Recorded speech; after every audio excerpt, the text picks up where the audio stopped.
Hi നമസ്കാരം. വീണ്ടും പുതിയൊരു വീഡിയോയിലേക്ക് എല്ലാവർക്കും സ്വാഗതം. അപ്പോൾ ഇന്നും രേണുസുതിയെക്കുറിച്ച് തന്നെയാണ്. പക്ഷേ രേണാസുനി എന്നാണ് എല്ലാവരും പറയുന്നത്. സുധിലയത്തിലേക്ക് തൻ്റെ അനിയനെ കാണാൻ വേണ്ടിയിട്ട്, അതായത് സുധിച്ചേട്ടൻ്റെ രണ്ടാമത്തെ മകനെ, അതായത് രേണുസുതിയുടെ മകനെ കാണാൻ വേണ്ടിയിട്ട് പോയിട്ടുണ്ടായിരുന്നു. അപ്പോൾ എടുത്തിട്ടുണ്ടായിരുന്ന ഒരു വ്ലോഗാണ്. ആ ഒരു വീടിൻ്റെ ചുറ്റുപാടനുസരിച്ചിട്ടുള്ള കുറേ വ്ലോഗ്, വൃത്തിഹീനമായിട്ടുള്ളൊരു കാര്യം അതിൽ കാണിക്കുകയുണ്ടായി. അത് മനഃപൂർവ്വമായിട്ട് എടുത്തതല്ല, പക്ഷേ അത് വീഡിയോ എടുത്തപ്പോഴത്തേക്കും മറ്റുള്ളവർക്ക് അത് മനസ്സിലായിട്ടുണ്ടായിരുന്നു. അപ്പോൾ അത് മാത്രമല്ല, ഇപ്പോൾ അതിൽ പറയാൻ കാരണം എന്താണെന്ന് വെച്ചാൽ, അതിൽ സുധി എന്ന് പറയുന്ന ആ ഒരു കലാകാരൻ്റെ നമുക്ക് കിട്ടിയ ആദരവായിട്ടുള്ള കുറേ കാര്യങ്ങളുണ്ട്. ട്രോഫികൾ, അങ്ങനത്തെ സാധനങ്ങളൊക്കെ കട്ടിനടിയിലേക്കാണ് തള്ളിയിട്ടേക്കുന്നത്. ഈ കൊല്ലം സുധിയുടെ ഫോട്ടോ, എൻ്റെ സുധിച്ചേട്ടനാണെന്ന് പറഞ്ഞ് ഉണ്ടാക്കിയ ആ ഒരു ഫോട്ടോ ഏറ്റവും മേളിൽ ആ ഒരു അലമാരിൻ്റെ മണ്ടയിലാണ് എടുത്തിട്ടേക്കുന്നത്. അത് കഴിഞ്ഞിട്ട് നേരെ ആ ഒരു പൊടി കൊച്ച് നേരെ വന്നിട്ട് സ്വീകരണ മുറിയിൽ ചെന്നിട്ട് ആ ഒരു രേണുസുതിക്ക് കിട്ടിയ ഒരു കുറേ അവാർഡുകൾ കാണിക്കുന്നുണ്ടായി. സത്യം പറഞ്ഞാൽ ആ ഒരു അവാർഡ് എന്തിനാണ് കിട്ടിയതെന്ന് നമുക്കിപ്പോഴും മനസ്സിലാവുന്നില്ല.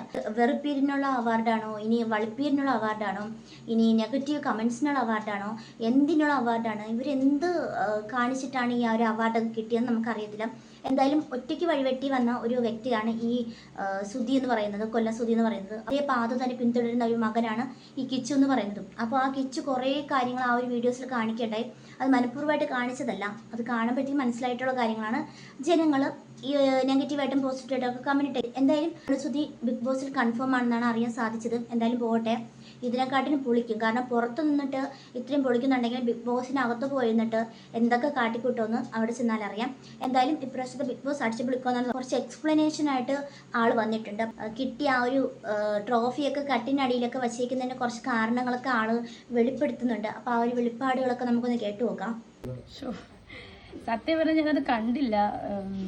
ഞാനിപ്പോൾ എൻ്റെ ഫ്രണ്ട്സ് വിളിച്ച് പറഞ്ഞപ്പോഴാണ് ഞാൻ അറിയുന്നത്. അതെന്താ വെച്ചാൽ, മൂത്ത മോൻ അവൻ്റെ വ്ളോഗ് ജസ്റ്റ് എടുത്തായിരുന്നു വീട്ടിൽ. അപ്പം കുഞ്ഞുങ്ങളൊക്കെ ഉള്ള വീടായതുകൊണ്ട് ഇപ്പം ഞാൻ അവിടെ ഇല്ലായിരുന്നു, ഞാൻ അറിഞ്ഞു പോലുമില്ല. അപ്പം പെട്ടെന്ന് ഈ മഴക്കാലമൊക്കെ ആയതുകൊണ്ട് എല്ലാം തുണിയൊക്കെ, നനഞ്ഞ തുണിയൊക്കെ നമ്മളെല്ലാവരും ഇടുന്നതാണ്, കട്ടിലൊക്കെ ഇട്ടിട്ടുണ്ടായിരുന്നു.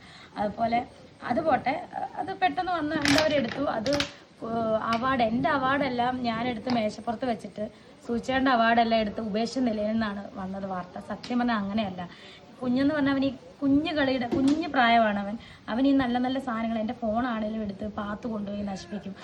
കുഞ്ഞു പിള്ളേരല്ല, ആ പ്രായമാണ്. അതുപോലെ സൂചിച്ചേണ്ട അവാർഡുകളൊക്കെ നമുക്ക് എന്നും ഓർമ്മിക്കാനുള്ളതാണ്. അതെടുത്ത് അവിടെ വെക്കാനുള്ള സൗകര്യമില്ല, ഒരുപാടുണ്ട്. അയ്യോ, വയ്ക്കാനുള്ള സൗകര്യം ഇല്ലാന്ന്. അവിടെ ഇത്രയും വലിയൊരു വീട് കെട്ടിക്കൊടുത്തിട്ട് അവിടെ വയ്ക്കാനുള്ള സൗകര്യം ഇല്ലെന്നാണ് ഈ രേണുസുതി പറയുന്നത്. രേണുസുതിയുടെ അവാർഡുകളൊക്കെ ഫ്രണ്ടിലെ സ്വീകരണ മുറിയിൽ ഒരു മേശപ്പുറത്തുണ്ടെന്ന് ആ കുഞ്ഞുകുട്ടിക്കൊന്നും അറിയില്ല എന്ന് പറഞ്ഞാൽ, കുഞ്ഞുകുട്ടിക്ക് ഒരു അവാർഡ് എന്താണെന്ന് മനസ്സിലായിട്ടുണ്ട്. അപ്പോൾ ആ കുട്ടി കാണിച്ചു കൊടുക്കുന്നതിന് അച്ഛൻ്റെ അവാർഡ് ഈ കട്ടിനടിയിൽ കിടക്കുകയാണ്, അമ്മയുടെ അവാർഡ് കാണിച്ചതാ 1 2 3 എണ്ണി കാണിച്ചു കൊടുക്കുന്ന വീഡിയോസ് എല്ലാവരും കണ്ടിട്ടുണ്ടായിരിക്കാം. എന്തായാലും കൊള്ളാം കേട്ടോ. സുധി ചേട്ടൻ്റെ അവാർഡിൻ്റെ, സുധിച്ചേട്ടൻ എന്ന് പറഞ്ഞ് ഏത് നേരം നിമിഷം വിളിക്കുന്ന, വായിട്ട് അലയ്ക്കുന്ന സുധിച്ചേട്ടൻ്റെ അവാർഡ് ചാക്കിൽ കെട്ടി കട്ടിനടിയിൽ എൻ്റെ റൂമിൽ. കൊള്ളാം കേട്ടോ. ഇതിങ്ങനെ വരുമെന്നൊന്നും പറഞ്ഞില്ല. അല്ലാതെ എൻ്റെ അവാർഡുകൾ ഞാൻ ബാഗിൽ നിന്ന് ഷൂട്ട് കഴിഞ്ഞല്ല, അവാർഡ് കഴിഞ്ഞ് വരുമ്പോഴത്തേന് ഞാൻ ബാഗിൽ നിന്ന് എടുത്ത് ആ മേശപ്പുറത്തോട്ട് വെക്കുന്നത്. അല്ലാതെ എൻ്റെ മാത്രം അവാർഡ് എടുത്ത് ഷൂട്ട് കഴിഞ്ഞ് വന്ന ദിവസങ്ങളിലെല്ലാം അവാർഡുകളുടെ മേളമാണ്. എന്തിനാണ് ഈ അവാർഡുകൾ കൊടുക്കുന്നതെന്ന് മനസ്സിലാണ്. ഷൂട്ട് കഴിഞ്ഞ ഉടനെ ബാഗ് കൊണ്ടുവന്ന് മേശപ്പുറത്ത് വയ്ക്കും, അവാർഡുകൾ ഇങ്ങോട്ട് എടുത്ത് പുറത്തോട്ട് വയ്ക്കും. അത്രയ്ക്കും അവാർഡുകളാണ് കിട്ടിക്കൊണ്ടിരിക്കുന്നത്. കൊല്ലം സുധിയെക്കാട്ടിലും അവാർഡുകളാണ് ആൾ മേടിച്ചുകൊണ്ടിരിക്കുന്നത്. എന്തിനുള്ള അവാർഡെന്ന് അറിയത്തില്ല. സൂചിച്ചാണ്ട് അവാർഡിനെ എടുത്ത് നശിപ്പിച്ചതോ ഒന്നുമല്ല. ഇതാണ് സംബന്ധിച്ച കുഞ്ഞിനെ സംബന്ധിച്ച് അവൻ. പിന്നെ ഒരു കാര്യം ഇതിൽ മനസ്സിലായിട്ടുണ്ട്. എന്തെന്ന് വെച്ചാൽ, ഈ കാര്യം പറയും ഭയങ്കര സൈലൻ്റ് ആയിട്ടാണ് പറയുന്നത്. കാരണം ഇല്ലെങ്കിൽ ചാടി കുതിച്ചൊക്കെയാണ് പറയുന്നത്. അയ്യോ അങ്ങനെയല്ല, അങ്ങനെയില്ല. ഇന്നെന്തോ സൈലൻ്റ് ആയിട്ടാണ് ആൾ പറയുന്നത്.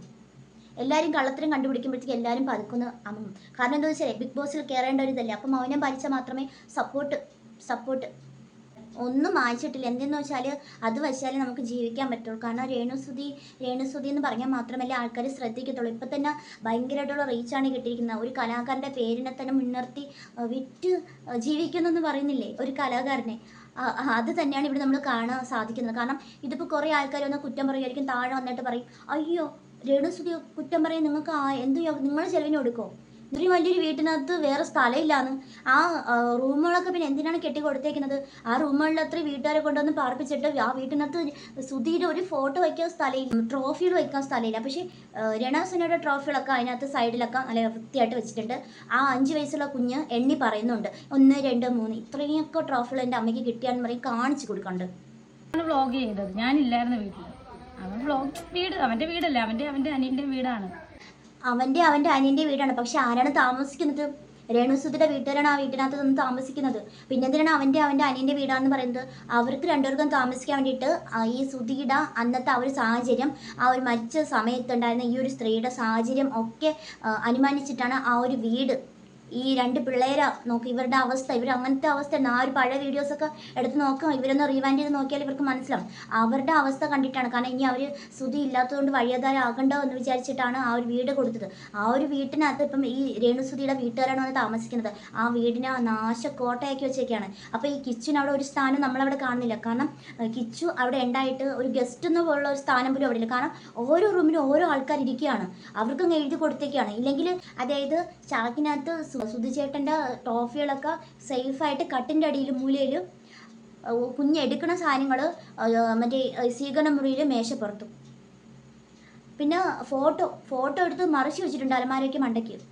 ഫോട്ടോ നോക്കിയാലേ കുറ്റബോധം തോന്നും. അപ്പോൾ എന്ത് ചെയ്യും? അയ്യോ, ഞാൻ ചെയ്യുന്ന തെറ്റുകളൊക്കെ സുധിച്ചേട്ടൻ കാണല്ലേ, അതുകൊണ്ട് ചേട്ടൻ കാണണ്ട, ചേട്ടൻ ഞാൻ ചെയ്യുന്ന തെറ്റാണെന്നുള്ള കുറ്റബോധം എൻ്റെ മനസ്സിനകത്ത് നോക്കുമ്പോൾ ചേട്ടൻ എന്നെ നോക്കണ്ട. അപ്പം അതിൻ്റെ ആവശ്യമില്ലല്ലോ. രേണുസുധിയുടെ വീട്ടുകാരാണ് വന്ന് താമസിക്കുന്നത്.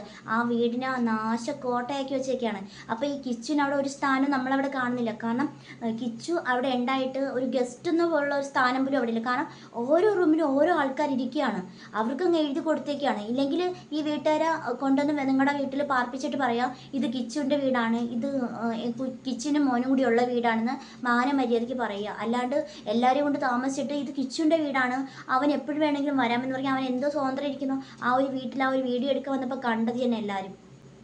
എന്തായാലും കൊള്ളാം കേട്ടോ. അത്രയും നല്ലൊരു വീടിന് മോശമായിട്ട് വച്ചേക്കുന്നതും പോരാ, വീട്ടുകാരെ കൊണ്ട് ഈ കിച്ചുവിൻ്റെ വീട്ടിനകത്ത് പാർപ്പിച്ചതും പോരാ, കിച്ചുവിന് അവിടെ ഒരു സ്ഥാനവും ഇല്ല. എന്നിട്ട് കിടന്ന് ഘോരം പ്രസംഗിക്കുകയാണ്, ഇത് കിച്ചുവിൻ്റെയും കുഞ്ഞിൻ്റെയും വീടാണ്, ആ വീട്ടിനകത്താണ് കൊണ്ടുവന്ന് താമസിപ്പിച്ചത്. ആ ഒരു ഒട്ടന്മാർ പോലും ഇങ്ങനത്തെ വൃത്തികെട്ട രീതിയിൽ കിടക്കത്തില്ല. അത്രയ്ക്കും വൃത്തികെട്ട രീതിയിലാണ് ആ റൂം. ആ ഒരു കുഞ്ഞിനെ നോക്കാൻ പോലും സമയമില്ല. ആദ്യം അതൊക്കെ ഒന്ന് ചെയ്തു നോക്കുക കേട്ടോ. കുഞ്ഞിനെ നോക്കുക, അതിൻ്റെ കാര്യങ്ങൾ കുറച്ചൊക്കെ ശ്രദ്ധിക്കുക. അല്ലാണ്ട് വന്നിട്ട് മീഡിയാസിൻ്റെ ഫ്രണ്ടിൽ വന്നിരുന്നിട്ട് പാവം പോലെ ഇരുന്നിട്ട് കാര്യമില്ല. എന്തായാലും ഇത് സുധി എന്ന് പറയുന്ന വ്യക്തിയെ കൊണ്ട് ഉണ്ടാക്കിയ കാര്യങ്ങൾ തന്നെയാണ്. അല്ലാണ്ട് നിങ്ങൾക്ക് എന്ത് കലയാണ് ഇരിക്കുന്നത്? അവർക്കൊരു കലയും ഇല്ല, അവർക്ക് ഒരു കലയും നമ്മൾ കണ്ടിട്ടില്ല. സുധി ഉണ്ടായിരുന്നുകൊണ്ട് ആ ഒരു രീതിയിൽ ആള് അങ്ങോട്ട് വച്ചടി കയറ്റാം. സുധി എന്ന് പറയുന്ന ആ ഒരു കലാകാരൻ മരിച്ചതോടു കൂടി രക്ഷപ്പെട്ടതെന്ന് വെച്ചാൽ ഈ ഒരു സ്ത്രീ തന്നെയാണ്. അതേ എനിക്ക് പറയാനുള്ളൂ. ഇതിപ്പോൾ കുറേ ആൾക്കാർ കമൻറ്റുമായിട്ട് വരും താഴെ, അവരോടൊന്നും എനിക്കൊരു മറുപടിയും പറയില്ല കേട്ടോ. സത്യം പറഞ്ഞാൽ നമുക്ക് കാണുന്ന കാര്യം പറയും, അത്രയൊക്കെ ഉള്ളൂ.